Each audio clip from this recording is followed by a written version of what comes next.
New York Attorney General Letitia James and Connecticut Attorney General William Tong are publicly saying that Doge, that's the Department of Governmental Efficiency being run by Elon Musk, is responsible for the largest data breach in United States history. Watch this.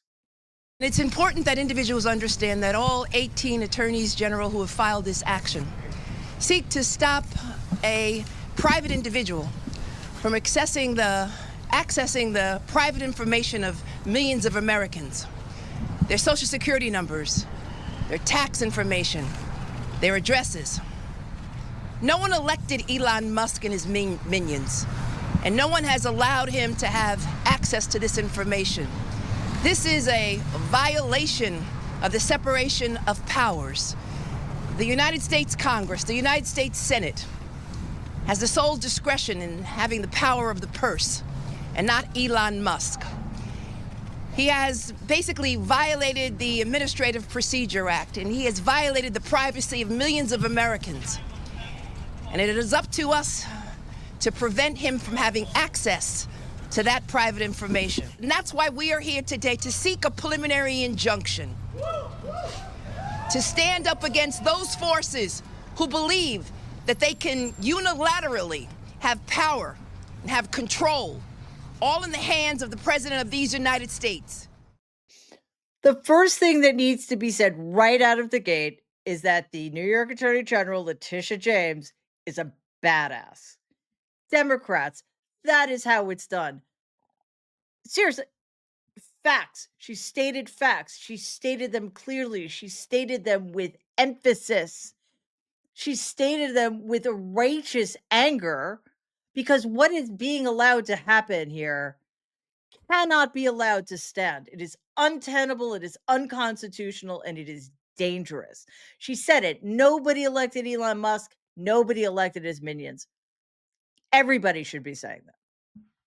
On Friday, a federal judge listened to arguments from states working to prevent Musk's Doge from accessing sensitive Treasury Department records. Quote, we're talking about social security numbers, we're talking about banking information, and we're talking about addresses, biometric information, unquote, which is a quote from the Connecticut Attorney General, William Tong. Over a dozen states, including New York, New Jersey, and Connecticut, all blue states, not surprisingly, are challenging the authority of Doge. And now the Doge team wants access to the IRS's integrated data retrieval system, which is an utterly horrific idea. This system holds sensitive financial data, including tax returns for millions of taxpayers. Watch this. There were reports that a Doge official is looking to get access to what's called the Integrated Data Retrieval System. And as you mentioned, it has a lot of private taxpayer information. It's a highly guarded, secure system that even the IRS commissioner themselves don't necessarily get access to, in part because the IRS doesn't want employees changing anything in regards to someone's tax filings, any of their private information. We don't know yet when or if this Doge official will get access to this system, but there are watchdog groups and people who have voiced concerns with that. A White House official posted saying, quote, the hysteria surrounding Doge's access to data is akin to a patient crying foul when a doctor asks for their medical history. You can't fix a problem if you don't know what it is. Okay. Elon Musk, via Twitter, his very large social media platform, already has access to tons of our data. He has our birth dates, our social security. Well, maybe not that, but he does now. Our credit card information, our addresses, our phone numbers, our emails, et cetera, et cetera. Do we really want him having access to our sensitive financial data? Do we really want him in charge of deciding who gets what when? No, we do not want that. And the other thing that is, salt in the wound that Attorney General James mentioned is that all of the people working for Doge, unelected, unconfirmed, unvetted, no FBI background checks, also have access to these data. Democrats are at least attempting to fight back, which is a good sign. Senators Ron Wyden, Democrat of Oregon, and who's the top Democrat on the Finance Committee, and Elizabeth Warren of Massachusetts, who's the top Democrat on the Banking Committee, said in a letter Monday to the IRS's acting commissioner, Douglas O'Donnell, that the proposal, Musk proposal, raises serious concerns that Musk and his associates, aka minions, are seeking to weaponize government databases containing private bank records and other confidential information in order to target American citizens and businesses as part of a political agenda, unquote. Representative Jimmy Gomez, a Democrat of California, who serves on the the House Ways and Means Committee, warned the following, quote, "This is a 5-alarm warning. Elon Musk has been after your personal financial information from day one. His actions are illegal and a blatant power grab. The GOP majority must join Democrats to stop Musk from stealing taxpayer information. If not, they'll be to blame for any leak, abuse, or theft," unquote. Lily Batchelder, the Treasury Department's Assistant Secretary for Tax Administration in the Biden administration, wrote, quote, "I'm unaware of any instance of political appointees at Treasury or the IRS having access to this database. I didn't, and the political appointees on my team did not," unquote. Of course, a White House spokesperson, Harrison Fields, defended the effort. Of course he did. Quote, "Wage, fraud, and abuse have been deeply entrenched in our broken system for far too long. It takes a direct access to the system to identify and fix it," unquote. Well, that may or may not be true. And since you said it, I'm guessing it's not true. But Jay, just for the sake of argument, right? It's not your job. That's what we have a House of Representatives for. So these guys need to back off. And if judges don't back up the House of Representatives, well, then that's a whole new place we didn't want to be before. But as many of those things, we're just going to have to see how they continue to play out. Because it turns out that Elon's plan may go much further than just gaining access to your personal information. In a video call to the World Government Summit in Dubai, which is in the United Arab Emirates, just this past week, Musk said this. Take a look. We do need to delete entire agencies as opposed to leave part of them behind. Because if you leave part of them behind, it's easy. It's kind of like if leaving a weed. If you don't remove the roots of the weed, then it's easy for the weed to grow back. But if you remove the roots of the weed, it doesn't stop weeds from ever growing back, but it makes it harder. So we have to really delete entire agencies, many of them. We really have here rule of the bureaucracy as opposed to rule of the people, democracy. So in order, we want to restore rule of the people. And so this is total bullshit. Total bullshit. He's making all of this up as he goes along. And why is that guy speaking to World Government Summit anywhere? Elon Musk is a madman. And he has to be stopped. He has to be removed, like the cancer he is, from having anything to do with the United States government. He just needs to go away. I don't care how. He just cannot any longer be in control of anything because his only goal is to destroy everything. Before I dive in further, please take a second to like and share this video. And don't forget to subscribe. Please click on the bell, and that way you'll be alerted every time new episodes drop. Okay, let's get back to it.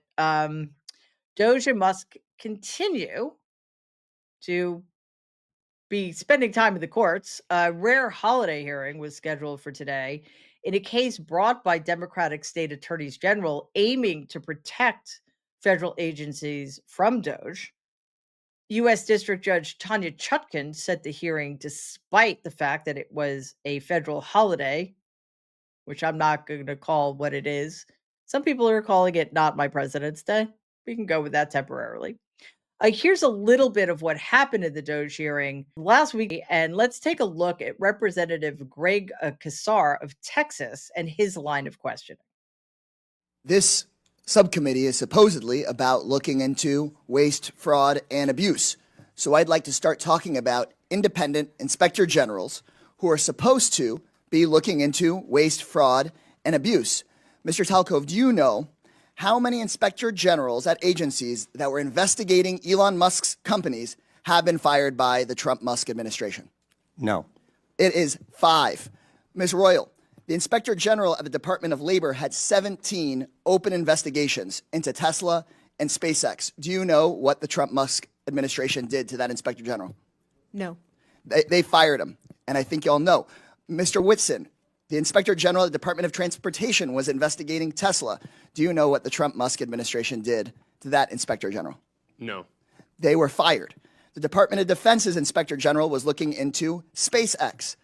Mr. Hedler, do you know what the Trump-Musk administration did to that Inspector General? I believe he was fired. Thank you. I think everybody on the panel knows what the answer to these questions were. Finally, somebody telling the truth. What a miracle. They all knew. They're all lying.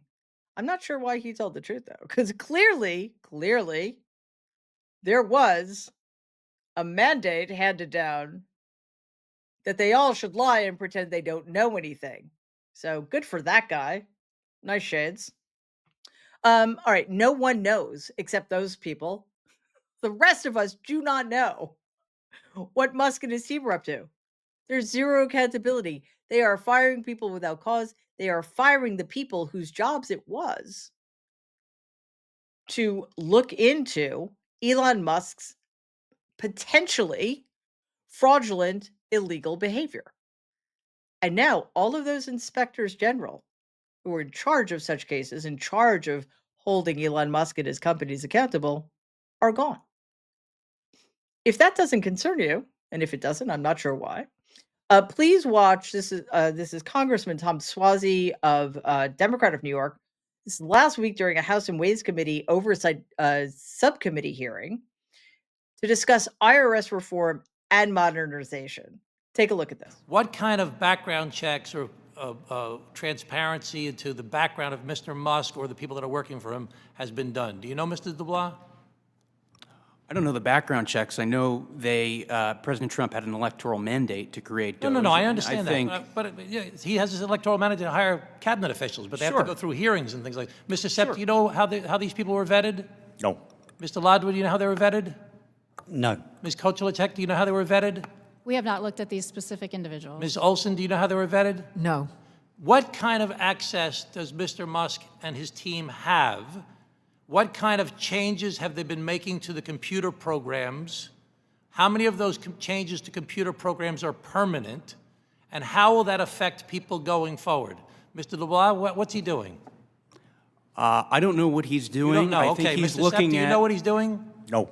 Mr. Ladwa, do you know what he's doing? It would be inappropriate for me for comment on Ms. that. Kochelecek, do you know what he's doing? We have not looked at that. Ms. Olson? No. Does anybody here know what they're doing? Does anybody know what kind of keystrokes changes they're making and they're permanent? Does anybody know what their backgrounds are? Does anybody know what they're doing with the information that they have and how they're using it?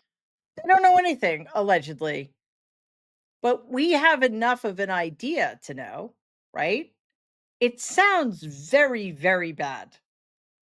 Despite this, however, despite the fact that Judge Chutkan did hold this unusual hearing today, she voiced skepticism about the validity of the prosecution at this time, which actually unnerves me a little bit.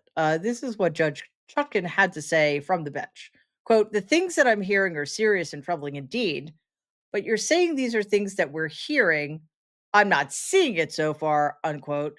She said she needed to see more specifics aside from, quote, "a generalized fear that this is going to happen," unquote. That's where I get a little hung up here. It's happening. It's happened. There's, again, a lot we don't know, but there's a lot we do know. Judge Chutkan has not yet made a ruling, but said that a decision will be issued within 24 hours. One item of note is that the fight over Musk's power in the Trump regime is now centered on the Constitution's quote unquote appointments clause. The rule requires top executive branch officials to be confirmed by the Senate, but Musk, who wields enormous power over federal agencies without any authority to do so through Doge was never vetted by Congress. What's interesting is that the same principle is what derailed special counsel Jack Smith's case against Donald last year, because Donald's personal pocket judge, Aileen Cannon, ruled that Smith's appointment violated the Constitution, a decision that contradicted decades of legal precedent, but still tanked the classified documents case. Also, she's extraordinarily corrupt. Now, the same legal argument is being used to challenge Musk's role. I wonder what would happen if that showed up in front of Aileen Cannon's court. I bet she would have a change of heart. So courts are set to decide if Donald illegally bypassed Congress to give his his almost trillionaire ally unchecked control over the federal government. Some of this will almost certainly go all the way to the Supreme Court, no matter how it's decided. Actually, Donald is already making moves to test his power within the corrupt, illegitimate supermajority of the Supreme Court, because I think it's safe to say he has them in his back pocket. On Sunday, Donald's lawyers asked the corrupt, illegitimate supermajority of the Supreme Court to allow him to dismiss a government lawyer who leads a watchdog agency. This may be the first case to reach the Supreme Court, and we'll have to see how it goes. I am not sanguine. The emergency request seeks to overturn a federal trial judge's order that temporarily reinstated Hampton Dellinger, who is head of the Office of Special Counsel. Dellinger oversees an independent agency that protects government whistleblowers and enforces ethic laws. Of course, Donald wants to get rid of him. Watch this. President Donald Trump wants the U.S. Supreme Court to allow him to fire the head of a federal agency that exists to protect whistleblowers. Trump tried to fire the leader of the Office of Special Counsel, Hampton Dellinger. Dellinger argued that Trump doesn't have the power to do so, and a judge temporarily blocked Mr. Trump's moves. This is the first big case that the Supreme Court is going to hear on this question. I think I'd like to point out two things. One, if you just zoom out, we're going to be seeing this pattern again, right? So the Trump administration takes an action. It's challenged in lower court. The lower court judge says, hold on, pause. And the Trump administration files an emergency appeal to the Supreme Court saying, help me out here. I have the power to do X. Now, in this case, X is firing the head of the Office of Special Counsel, as you said, a watchdog agency. And the question is really, specifically under this federal law, in order to fire the head, do you have to point to bad job performance? Now, his argument, the counter argument to the Trump administration is, in the email firing me, you didn't point to any job performance issues, so you were outside the bounds of your power here. Yes, exactly. So that is where I hope a judge lands, because they are so far outside the bounds of their power. By the way, a power that is wholly illegitimate and unconstitutional. A protest led by thousands of Democratic activists this week will be targeting Musk and Donald's plans to slash federal funding for health, education, and human services agencies. Hundreds of protests are scheduled outside of congressional offices and Tesla dealerships. And today, in honor of what people are calling Not My President's Day, and what I'm thinking of calling Not My Fascist Dictator Day, people are protesting. People protested, I should say, across the country. They took to the streets. Let's take a look. Yeah, we are standing just in view of the Capitol, Kira, and you can hear the chant actually go up around me of "Do your job," and that is in reference to the protesters tell us here, the people who work in this building right here, the United States Capitol. We've also heard of chant after chant of where is Congress asking for some kind of congressional oversight into this massive overhaul of the federal government that President Trump and Elon Musk are engineering. There are federal workers here in the crowd. Some of them have even been fired in recent days, they tell us. And one of the sentiments we hear from those here is, of course, opposition to this effort of Trump and Musk to overhaul the federal government, but also a sense that this is far from over yet. I've talked to people here. I've also talked to people across the country, federal workers, who say it's their understanding from talking to their colleagues and seeing these actions that this is only one of the early phases of these terminations, Kira, and they are preparing for many more. Yeah, they really are preparing for many more. So, buckle up. I just want to, first of all, it's amazing that these protests are happening. They need to get bigger. They need to be everywhere. I do think it's important. Let's say laser focus on what we can accomplish here. Democrats have no power.